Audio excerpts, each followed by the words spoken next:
Her name meant one who bears all gifts. According to Hesiod, she was the first woman on earth, created perfectly by Hephaestus, and then bestowed gifts by the gods. She was taught crafts by Athena, grace, femininity, and a, quote, cruel longing by Aphrodite. Hermes gave her the power of speech and a, quote, shameless mind and a deceitful nature. When she first appears before the gods, wonder seized them when they look upon her. She was, quote, sheer guile, not to be withstood by men. This first woman was given a jar, said by the gods to contain special gifts, but was instructed specifically not to open it. Hermes took her to Epimetheus, brother of Prometheus, to take as his wife. Prometheus told his brother never to accept any gifts from the gods, but Epimetheus was so struck by her beauty that he accepted her immediately. She brought with her the jar, and her curiosity finally won out. Pandora, the first woman, opened the jar, and all of humanity's evils burst forth into the world. And terrified, she tried to close the jar, later mistranslated as a box, shutting hope inside. Pandora's story was a way to explain why there was evil in the world. And tragically, it bolstered deep misogyny, blaming mankind's evils on a woman. Commanded by Zeus, she was in fact created as a punishment to humanity for Prometheus's theft of fire. And yet, another story bears striking similarities. God created Eve, the first woman, to be a wife for the first man, Adam. They lived in the Garden of Eden, naked and unaware. They were instructed by God that they could eat anything in the garden except from the fruit of the tree of knowledge in the center of the garden. The serpent in the garden convinces Eve, who convinces Adam, to eat from the forbidden tree, gaining knowledge and awareness, and disobeying God, the first sin ever committed. Again, the reason why sin and evil exists is because of a woman. A woman who convinced a man to do wrong, and all of humanity is cursed with sin as a result. It is a story that attempts to explain why there is evil in the world, and it's a story that bakes misogyny right into the foundation of multiple religions, and is still taught today. It seems we cannot escape evil. Our stories to explain evil have created more evil. And what is evil? Why do bad things happen? This is The Devil You Don't Know.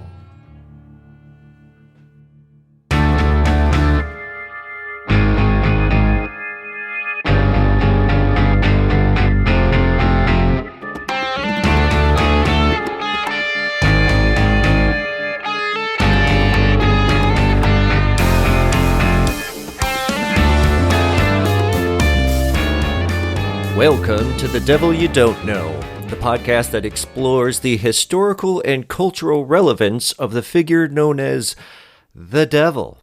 I'm Don Early, and with me on this journey we have Emily Kwan. Hello. And Jeremy Spray. That's me! You guys, I am so excited to be finally doing episode 1. Yes, me too. It's been a long journey to get to this point. There's been so many damn emails. Yeah. It's nice to finally just see you in person. And just to do this thing and finally. So yeah. Well, I have some news. We have social media for this thing now. So excellent. You can find us at facebook.com/thedevilpodcast. We're on Twitter at @thedevilpodcast. Probably didn't need the double at there. At The Devil Podcast. Instagram is The Devil Podcast. Our Patreon is up, patreon.com/The Devil Podcast. And then you can find, and then you can find us on YouTube. It's just, look up The Devil You Don't Know. There's nothing there, obviously, yet, but it's a channel that's started. So There better not ever be another devil podcast out there. Right. Because you've got Well, the no, name. I mean, there isn't right now. Nice. I mean, I looked, and we got the Devil Podcast. In fact, I could probably Excellent. have that as an actual domain.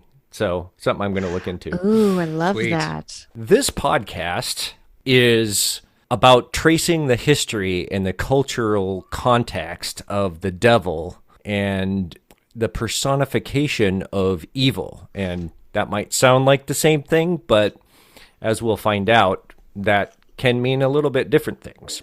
So, but before we get into the devil you don't know, we should probably talk about who the heck we are. I guess I'll go first because I'm put this together and put you guys on for this. So Thank you. Yeah. yeah. Set the stage. Okay. All right. So I'm Don Early. I am a filmmaker and producer for, 20 some years now. And I've been acting. I've done some writing for role-playing game. And so I have decided that the devil is super interesting. And I always loved kind of doing radio in college. So podcasts seemed like a good idea. And here we are. And let's be clear, not to completely just kind of wash over it. When you say you were filmmaking 20 years ago and worked on creating a role-playing game, that was about demon hunters. That was already about the devil and the angels and the celestial beings. Like this has been a part of your career for your entire career. You started with demon hunters. So you have some experience and some like real passion about this type of subject. I just want to point that out because you didn't. This is something that you've been into for a really long time. So you have a lot of study that goes into this. Yeah, I guess you're right. I didn't think about that. Our first thing was Demon Hunters. So, of course, at that time I was a classics though. I was into the classics. I saw that's the other thing is I'm a classics major, and I finally get to use my major, guys. Hey. Woohoo! So that's me in a nutshell. Emily, you want to go next? Sure. I was in Demon Hunters You and were? the second one. So our relationship as friends goes back all the way to when we started doing those movies. I'm not a classics major. I was a political science, with an emphasis in legal studies and public administration, basically a pre-law degree. So that's my background. I'm not really doing any of that stuff right now. What I do like to do in my free time, though, is historical research. That's your hobby. Oh my gosh, I'm such a nerd. I'm such a nerd. This is one of my hobbies. That's awesome. But yeah, I love getting lost down rabbit holes of have a question about something. So I'll check it out and then, oh, what's this? I'll check that out. So my interest in the devil actually just kind of started when you asked if I'd be willing to co-host this with you. I hadn't actually given it much thought before, but it sounds like a lot of fun.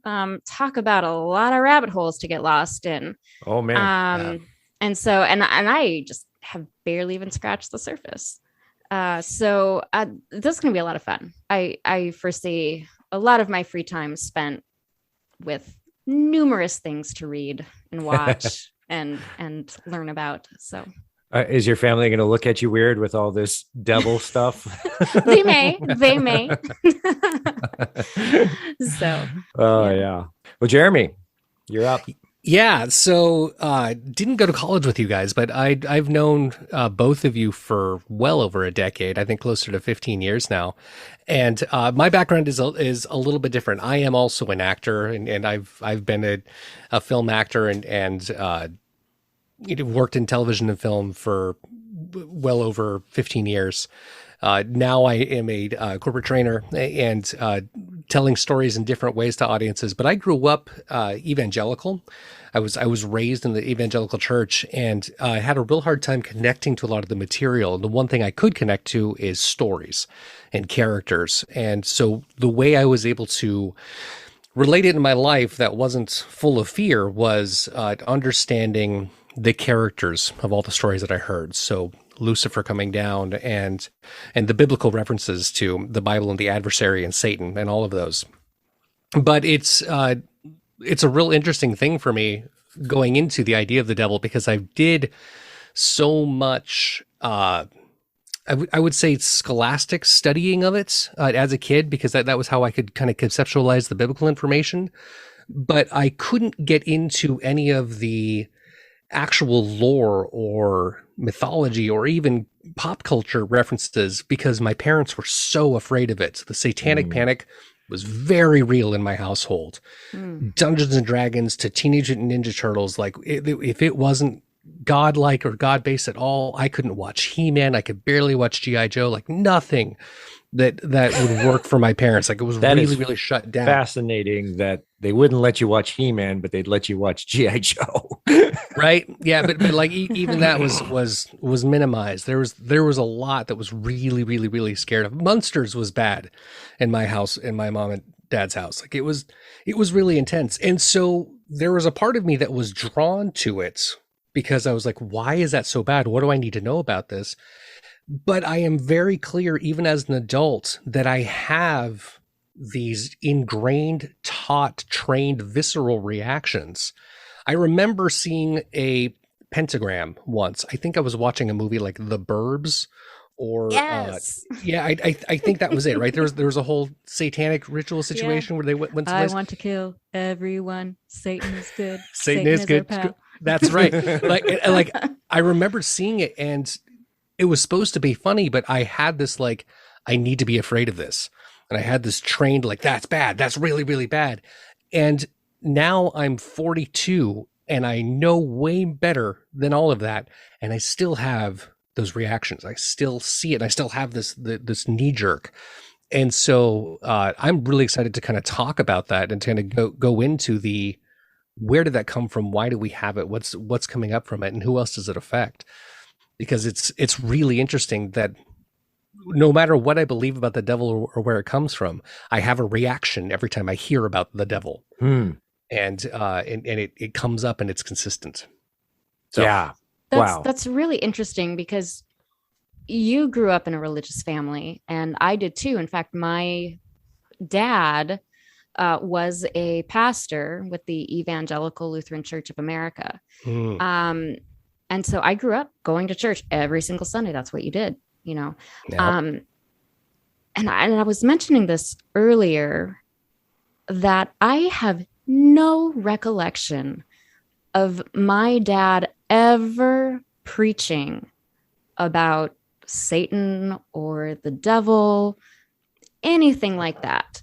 Wow. And I mean, I did not miss Sundays. That was a big no-no, you know. So it's so weird that two people growing up in religious families and you know, these are the beliefs, have very different experiences with that. If I might add, also both Christian, both considered a Christian background, a Christian religion. And maybe it's just the Lutheran denomination that we were, but my dad would preach and tell stories, you know, about the life of Jesus, the parables, the good news, his birth, his death, but nowhere in there do I ever remember him talking about the devil is going to take your soul and you need to repent and you need to do all of this stuff and you know, to protect your soul. Like there was none of that. And so I think that the first concept that I ever had of the devil was watching Fantasia and that the short animation of Night on Bald Mountain where right. And I mean, I was young when I watched this, but of this big beastly creature just collecting all of these innocents and throwing them into fire and stuff. And I mean, it was terrifying as a child. For sure. And so that Fantasia was heavy. It was. And that was my first concept, I think, of the devil and hell and evil. So yeah, and then probably the next one was the Burbs. So I kind of knew it existed. I knew it was there, but it wasn't really a big deal that I thought was like real or anything. You know, it was just even at a young age, I thought, oh, this is a concept. Is that there?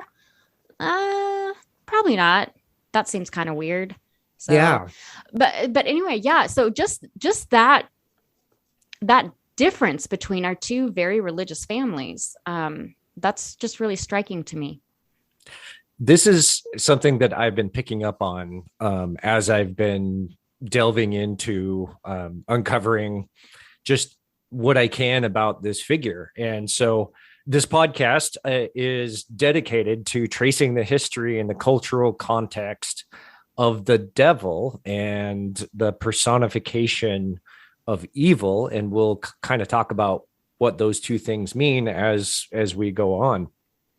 But why this subject, why the devil, what you guys just talked about is exactly the reason. Every single person that I have ever talked to about this subject has an opinion, one way or the other. They have strong feelings usually. And strong feelings in either it's like bullshit and it's a scare tactic and, something that the Christians made up to control the believers and things like that, to more like maybe your parents, Jeremy, where it was very real and it was a threat.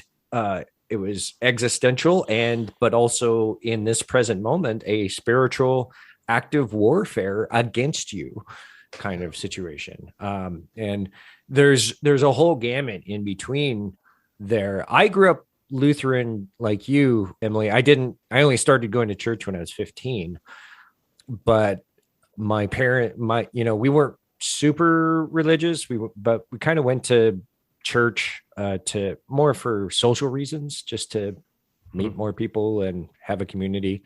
I mean, really, what's better than coffee and cookies after church? And bad coffee at that, but it's still good. That is the place to be. That's right. So my experience is very similar. I feel like you touched on so my background is I've studied Martin Luther. I've studied Christian theology, Marcus Borg, a lot of scholarship, some comparative religion, but I think I'm getting more into that now than before. And I think that's something that I'm noticing is that the devil as a real figure is not real prominent in the Lutheran faith. I mean, the more conservative branches, probably more so. I think they tend to buy in a little bit more in this sort of evangelical line. I can see that. But yeah, the main line, more of the, evangelical, the ELCA, and I think Methodists and Episcopalians and whatnot have a very similar, I call those the mainline churches, Church of Christ. And I feel like we sort of treat it as like this intellectual concept or a story device that is important to wrestle with and think about figuratively to apply it to daily life. But it wasn't really like this existential threat. Now, I also grew up with like Mormonism around in where I grew up. A lot of my friends and my, girlfriend at the time and whatnot. And so their understanding was very interesting as well.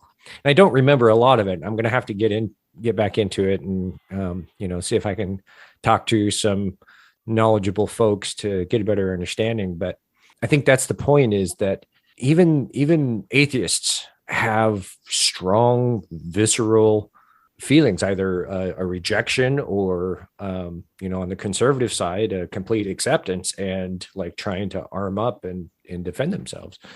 So I feel like the reason why I wanted to do this podcast is that it seems to me that the world has a lot of fear going on right now. I mean, we've had this 1.5 year long pandemic that has created a bunch of fear.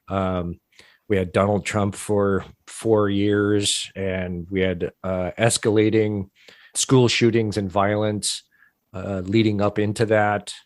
We've had massacres in other countries, border issues, the separation of children at the border.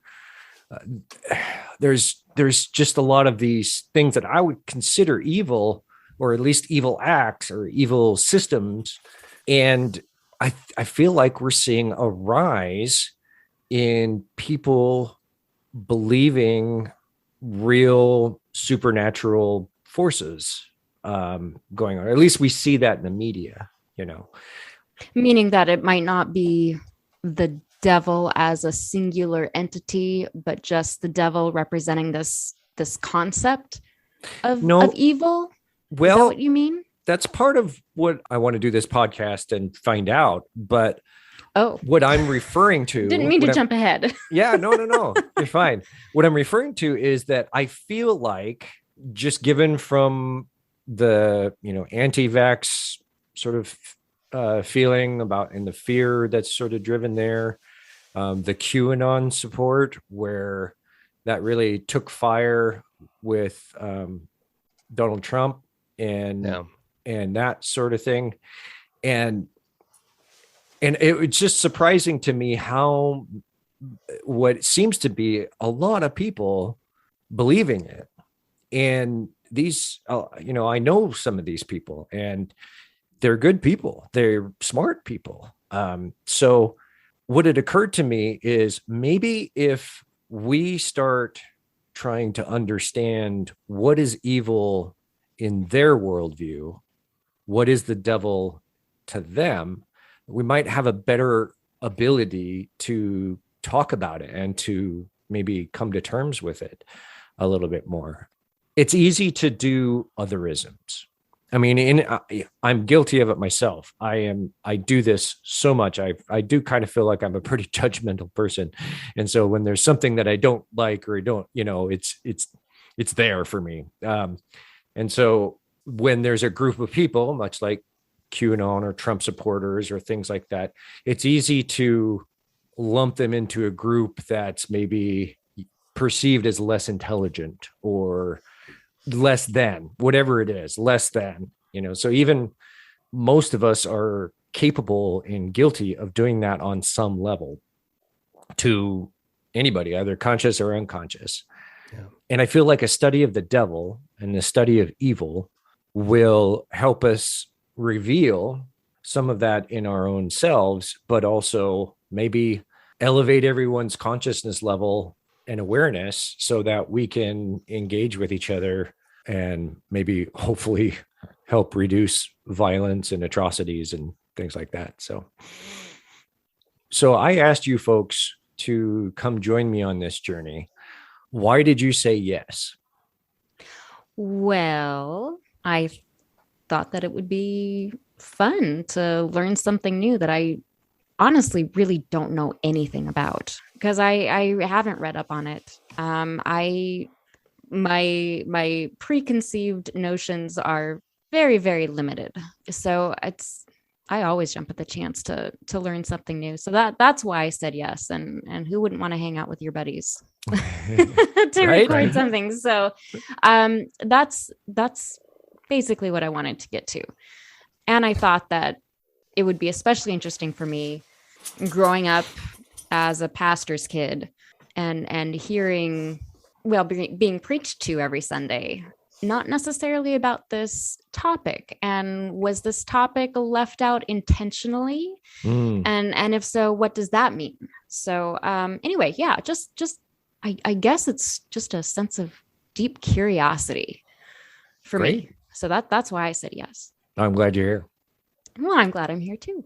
Yeah. And on my end, this was an idea that we talked about, right? We talked about going into the concept and what it would look like, and having the conversation around, just having the podcast in general and having the conversation together about what we would talk about, and then really diving into something that we find interesting, so, a story that you and I look out for. We find the movies, we see the books, we have the conversations about where this came from and where these characters are, and like there's an entire book in Dungeons and Dragons about devils.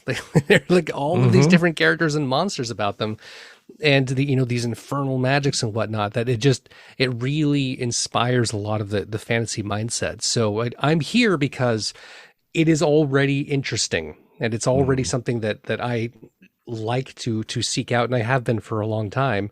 And as Emily so aptly put it, who doesn't want to hang out with your friends and talk about stuff that you're into? Yeah. So yeah, so I'm here for that. Well, that's great. That you just reminded me of what really, I guess, was the catalyst to putting this together. I've been searching for a while of a project to do, and just not finding a lot of inspiration. And I was watching the television show Lucifer, and it just got my wheels turning. Cindy asked me a question about some of the lore that they're putting forth, and it's like, was that actually in the Bible? Is there something about that? And I'm like, oh no, I don't think so, but I think it's coming from this other myth, and they're putting this other thing together. And it just, from there I just spiraled out of control into research, and my awareness of a lot of what this character of the devil, when we say that, we're referring to the Christian Satan, Lucifer, whatever. Yeah. And there's some attributes that we all kind of have this idea of what he is and who he is and what he does. And there's this assumption that it's all in the Bible, and it isn't. And in fact, there's not a lot there. The devil is definitely there, and he serves a purpose in the stories, which we'll get into. We're going to get real deep into all that. But yeah, it just got me thinking. So popular media, a Lucifer television show, got me started in thinking of this. So love it. Well, we could talk about this forever, but I think we need to get on track. So today's topic is going to be on the concept of evil, because I feel like before we get to the devil, which is, the personification of evil, we need to understand what evil is all about, right? So that's where this episode is going to be dedicated for. And so to do that, we need to kind of try and establish a working definition of evil and just kind of how to deal with it, right? There's about 3 different questions that we're going to try and answer. Maybe. Try. Do our best. Yeah. So what is evil? Where does evil come from? And why and from whom does it happen? Like, why does it happen? Who does it? These are the big 3 that I feel like if we can wrap our heads around that, then we can segue and move on into the actual, the devil himself kind of thing. Cool. So I think we'll go ahead and take a break. And when we come back, we will start with, what is evil? Sounds good. I'm ready. We're going to start with, what is evil? The definition of evil. And so I'm going to open this up to you two and just start with, what do you think evil is? What is your understanding of evil? Let's see. What is evil? I guess I would say it is doing or causing harm to others with intent. The intent to hurt others or cause I would chaos. I guess this is a tough one. This is a real tough one. You see the conundrum with this, right? It is very, very difficult to define, as you'll see, with any kind of universal acceptance. So I'll put a way forward for us. I should say right up front that a lot of this material is coming from a book called The Devil: Perceptions of Evil from Antiquity to Primitive Christianity by Jeffrey Burton Russell. And the reason why I have been really kind of stuck to this book is that every time I go somewhere else to other sources to get more information, get a different perspective, they all revert back to him. So far, Okay. So he's the guy. And it was written in the late 70s to mid 80s. There's a 4-book series. This one in particular. That's why he written, doesn't have a podcast. Yeah, this was written in the late 70s. So some of what we're going to talk about is going to feel a little bit dated. That's okay. We can criticize that. But yeah, so I just wanted to make that known. And all of my other sources I'm going to put into the podcast notes, so you'll be able to check out the links and read articles for yourself. So, what is evil? Let's try and make some kind of definition of that. And I think as we just saw, evil cannot be defined with universal acceptance. I think it's impossible. Right. We all can't agree on exactly what and not just the three of us, but like everyone. So we need to, for the purposes of this podcast, we need to kind of narrow it down to something that we can agree on. And right out of the gate, the first few sentences of this book called The Devil, I'm gonna quote this. The essence of evil is abuse of a sentient being, a being that can feel pain. It is the pain that matters. Evil is grasped by the mind immediately and immediately felt by the emotions. It is sensed as hurt deliberately inflicted. Ooh, there's intent. Yeah. Yeah. There you go. So Yeah. Jeffrey Burton Russell, right out of the gate, attempts to define it. And I don't know how you guys feel, but I think it goes beyond a sentient being. Don't you? I wouldn't say that evil is reliant on a being doing it or causing it or even creating it. I think evil is evil. If there's an intent of harm, whether it be a person's intent of harm or someone else's, if it is if it's a knowledge, an acknowledging a willing act to hurt someone else, I would consider that evil. Sure. I mean, so I'm going to rephrase it this way. Okay. Evil is the abuse of a living being causing suffering. And I'm going to leave it at that because I think you're right. I think there's a lot of factors and forces going on. I have to agree with you on that one. I think if I go back to my crazy psychology investment of watching Dexter and recognizing that, right, the psychopathic killer, the one who's got the mental illness, needs to kill something, needs to harm something, whether that thing has done them a wrong. Like that's kind of a common thread throughout the series. I have that same thought of like, well, if I killed a slug, right? Does the slug know? I don't know that the slug knows that it was alive or that it was existing. But if I intentionally am causing it harm and possibly deriving pleasure from it, like Em said, that still sounds evil. Yeah. Whether or not the slug knows it was having an evil act put upon it. I agree. And unfortunately, I have a more...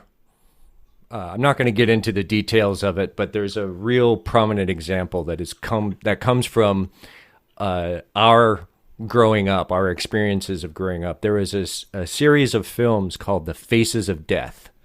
Do you remember this at all? They were essentially snuff films of kids doing really awful things to animals and other whatever, and really doing extreme things and torturing stuff. So I would call that evil, and animals don't necessarily fall under that. So that's why I say I rephrase to the evil is the abuse of a living being. Yeah. That can feel suffering. So going on, I mean, he definitely seems to go along with the suffering part. So he says, evil is the cause of suffering, the abuse of a person, other living being that can experience suffering. Yeah. And I think if we're going to talk about suffering, we have to go to Buddhism. It's so central to its tenets. And so Buddhism says that evil is a cause of suffering. Suffering does not necessarily have to be an evil experience. Right. I'll do that. Yeah. But human negative actions and beliefs give rise to evil. And in particular, greed, anger, and ignorance, they cite. Some will add hatred to this list. And so evil is something to overcome in order to achieve enlightenment. So there's 3 types of suffering that comes up. Painful experiences, like old age, sickness, death, trauma. Constant change. So we constantly lose things in situations that we're attached to. And then finally is just the dissatisfaction due to the lack of enlightenment. So for Buddhism, those are 3 types of suffering. And the root of all suffering, I find this amazingly interesting.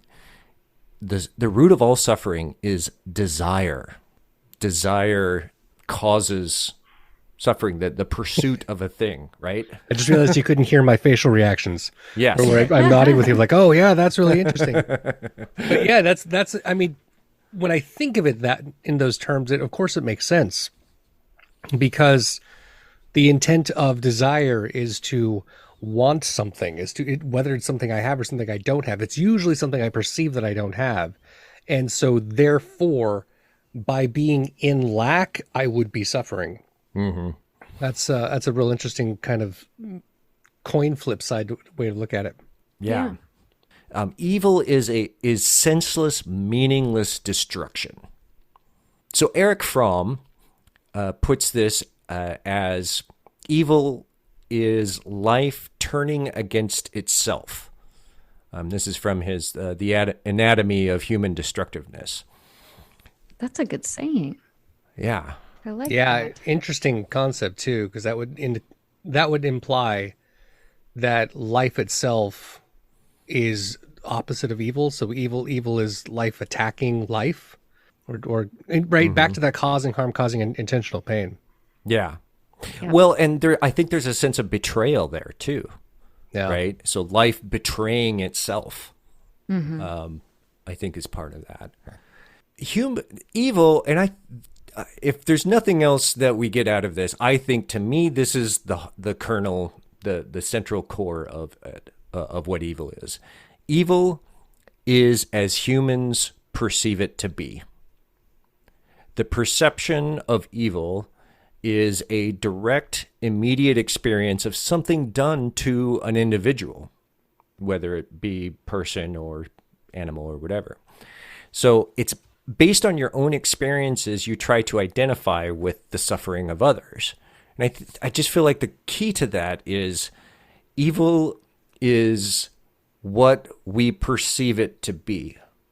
So therefore, it's different to each individual.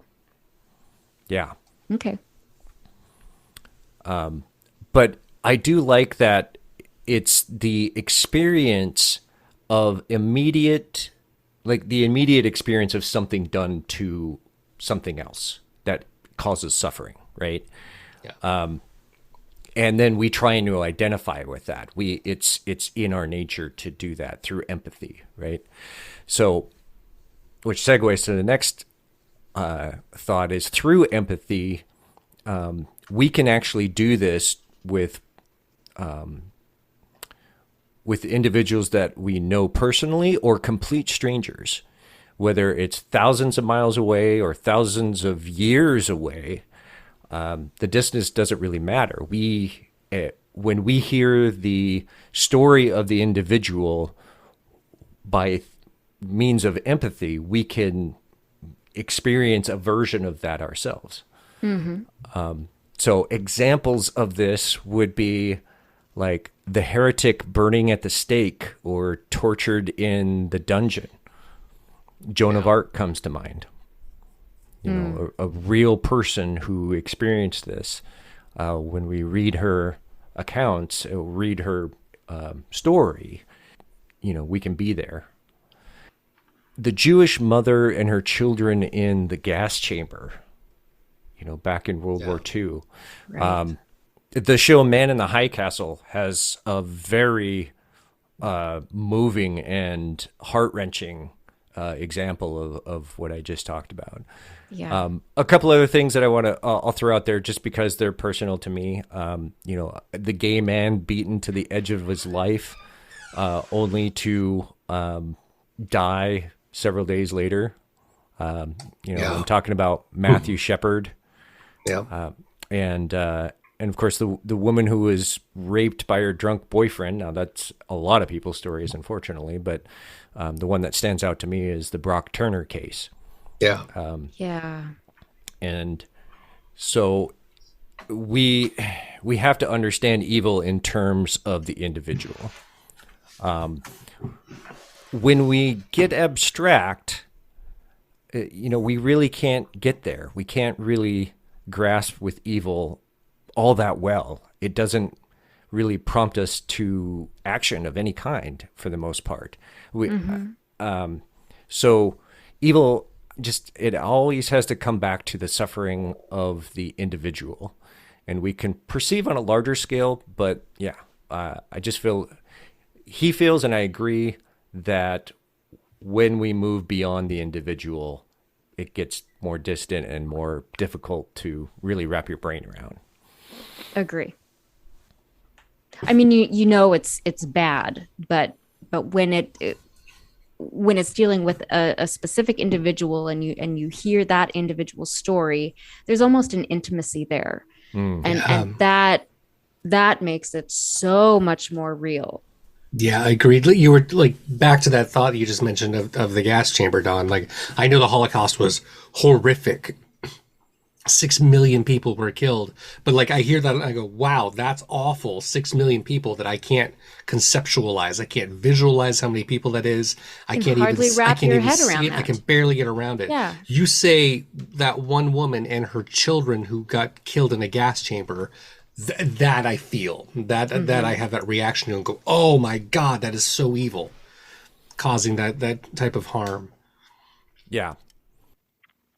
This one is, I found a article in the International Journal of Sociology and Anthropology. It's called An Investigation of Sin and Evil in African Cosmology. It was written by, I'm going to butcher this name, but Kasomo Daniel, I think is how we pronounce that. And he explains that in African religions, in his study, evil is wrongdoing or badness or destruction of life.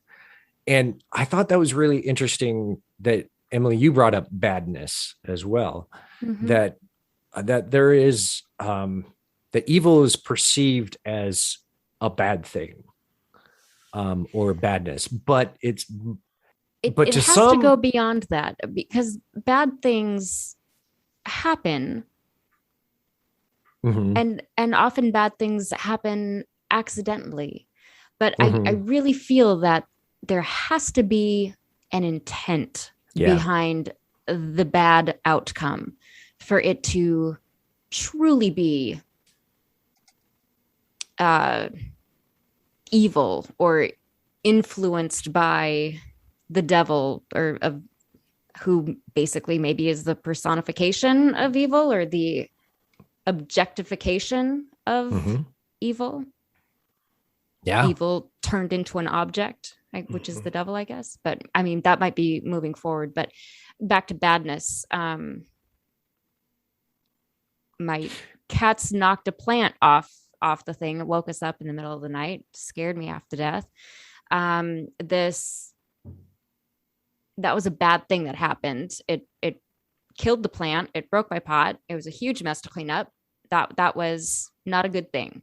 And if not good is bad, then that was a bad thing. Was that evil? Of course not. That you know, there's no intent there. There's no. So I I don't know. Again, you're putting a lot of assumptions in there. Like it could have been, I don't. very evil and hatred against that plant. Yeah, Hobbes. I don't know. Maybe there was that hat. Oh man, but you see what I'm saying? That I do.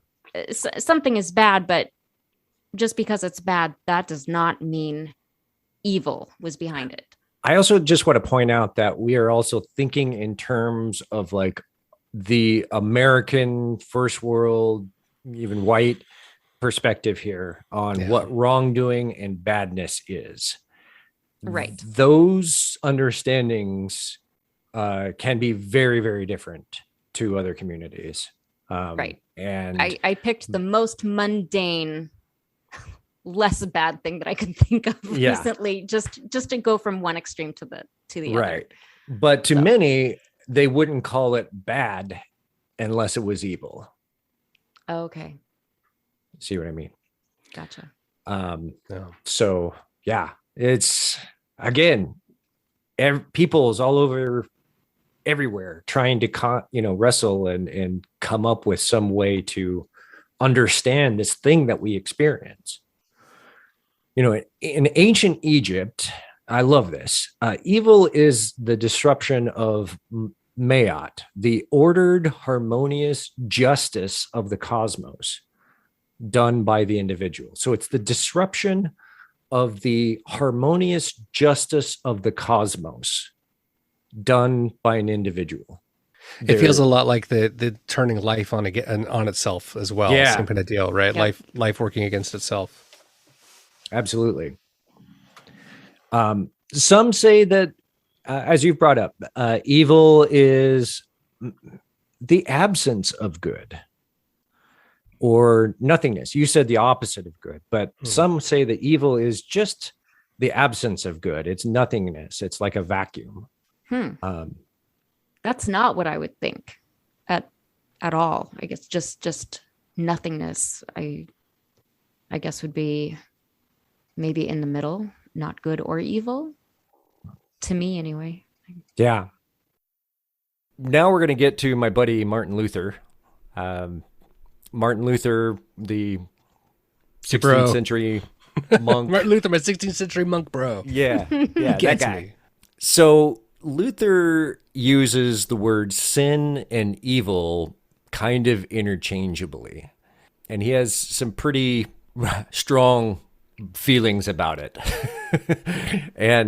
But for Luther, so again, just to recap, Luther was a Catholic monk who decided to read the Bible for himself and study it, and he found things that the church was teaching that didn't seem to line up.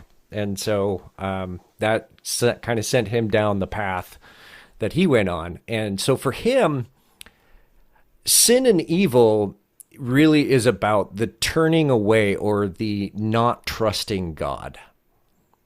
And the trust in the divine is the real key thing here. It's sort of believing that you don't need God, you can do it on your own. You know better than anyone else. So in that vein, he would then think that people who have no belief in God, who are just going about their daily lives, not having God in any type of consideration in their lives, would be evil then. No, he would say that they are just trapped in sin. And which I thought you said is I uses think interchangeably. He does, but what I'm saying is that I don't think he would call the person evil. Okay, That's what I'm trying to understand. He would call that they are stuck in a state of evilness or sinfulness. It's a good thing to point out. I appreciate that. And he had some very interesting thoughts along the way around that. I think another way to put it is that trust in the divine is the key factor for Luther. That's his big thing. Only God can create good. So all good it originates from God. That's his perspective. And a person relying on themselves are just incapable of doing it on their own.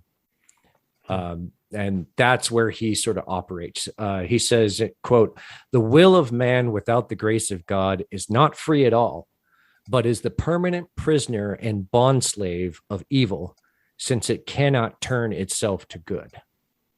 So hang on, let me talk about this, because I have a pretty solid disagreement with the idea that sin is evil and evil is sin.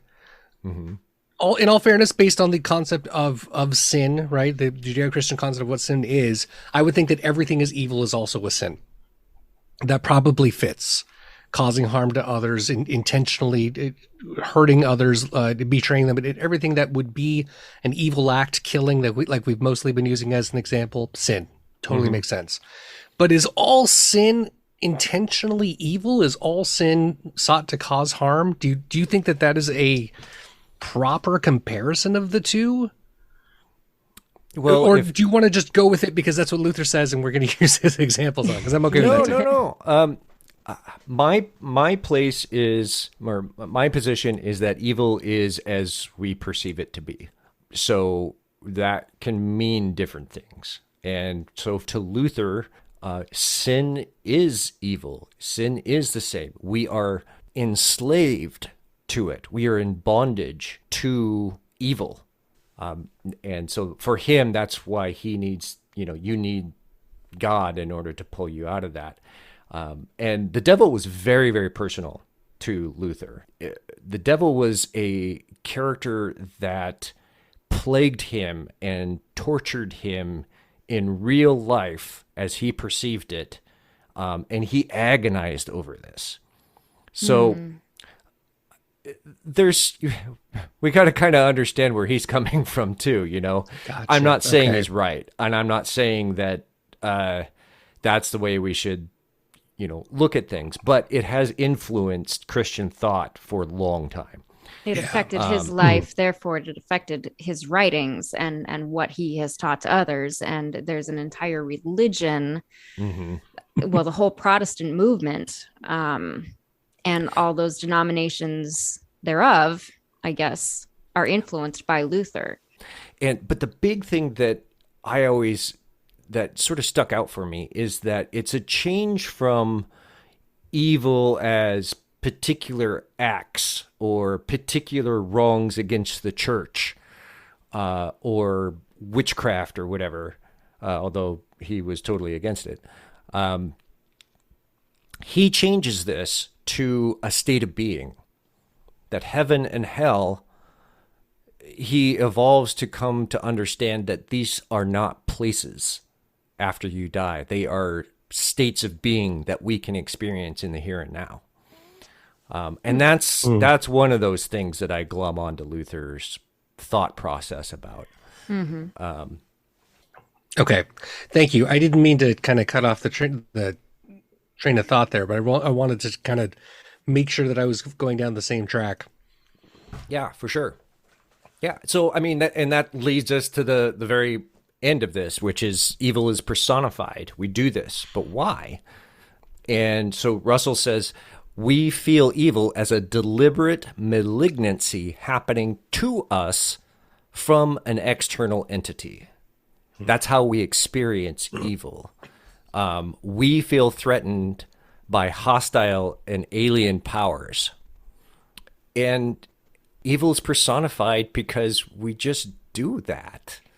We personify good and evil. We always talk about, the universe is telling me this, or sometimes you might say I'm cursed, or there's something what we cannot comprehend, and we think of it that made this beautiful world, right? We get awestruck by nature, and there's we can get lost in this idea that there's got to be some sort of intelligent design behind this amazingness or whatnot. We do the same thing with evil.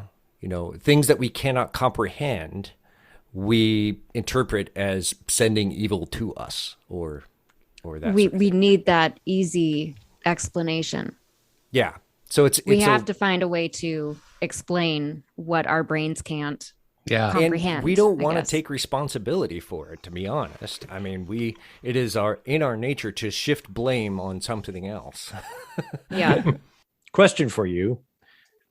Do you assign an image to evil? Yes. But I wouldn't even say image. I would say symbols.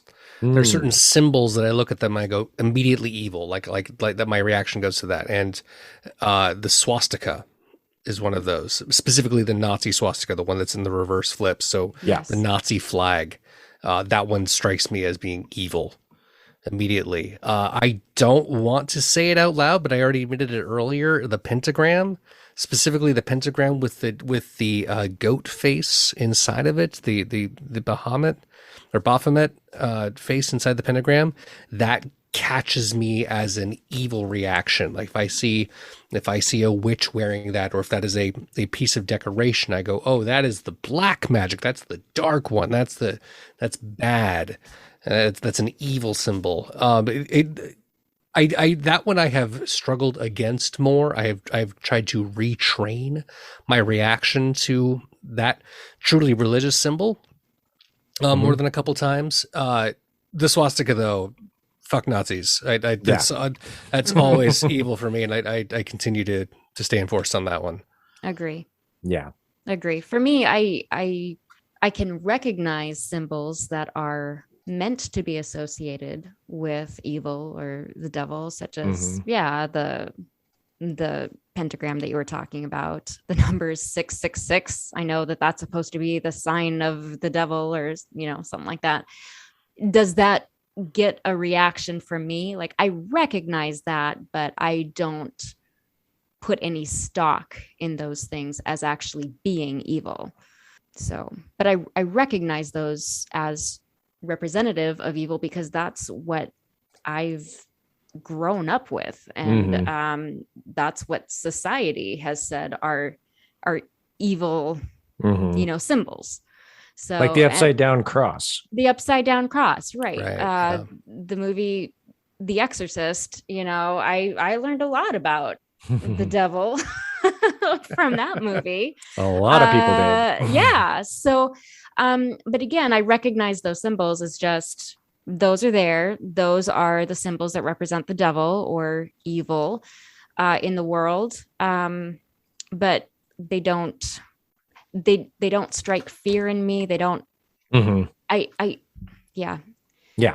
They don't weigh a lot to me in terms of how I feel about them. Like if someone were to hang a cross upside down in my house, that wouldn't terrify me. That wouldn't scare me or instill fear in me. Does that make sense? Yeah. Yeah. So yeah, I guess that's it. As far as, do I think that the devil is an actual being? And if so, what does the devil look like?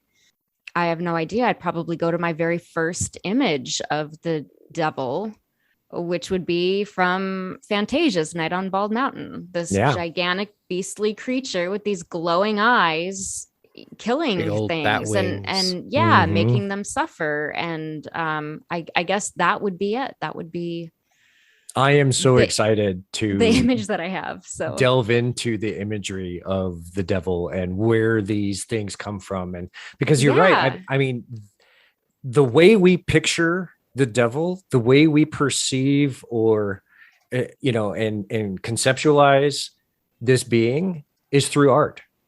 Yeah. And art has such a impact upon making a thought real. Right.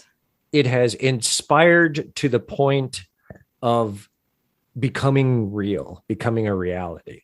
And obviously that can be good or bad, but the Devil's Museum in Lithuania, when I was reading some of this stuff, I came across this museum, which started as just this man's private collection of art depicting the devil.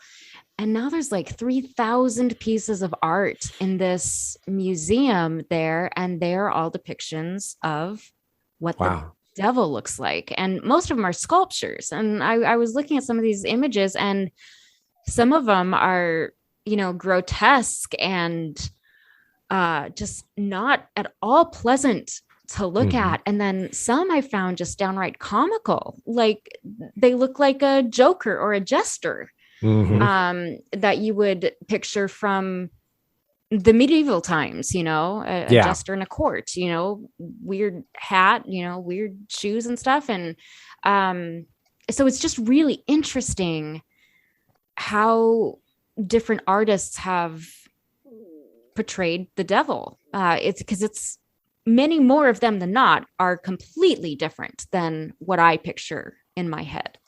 Sure. So that it was fascinating to look through those. That's awesome. I have no doubt we're going to engage that particular museum in an upcoming episode. It's just bound to happen. I hope so. Thank you for listening to The Devil You Don't Know. This is part 1 of a 2-part episode on evil. So go download part 2 right now if you haven't already. Be sure to subscribe and leave a review. You can find us on Spotify, Apple Podcasts, Google Podcasts, Spreaker, or wherever you get your podcasts. You can find us on social media, facebook.com/thedevilpodcast, Twitter, we're at The Devil Podcast, Instagram, The Devil Podcast, and patreon.com/The Devil Podcast. You can also subscribe to our YouTube channel, The Devil You Don't Know. Just a reminder, nothing there yet, but there will be soon. And speaking of the Patreon, we do have some Patreon shout-outs, but I am saving those for the end of part 2. So join us for more of The Devil You Don't Know.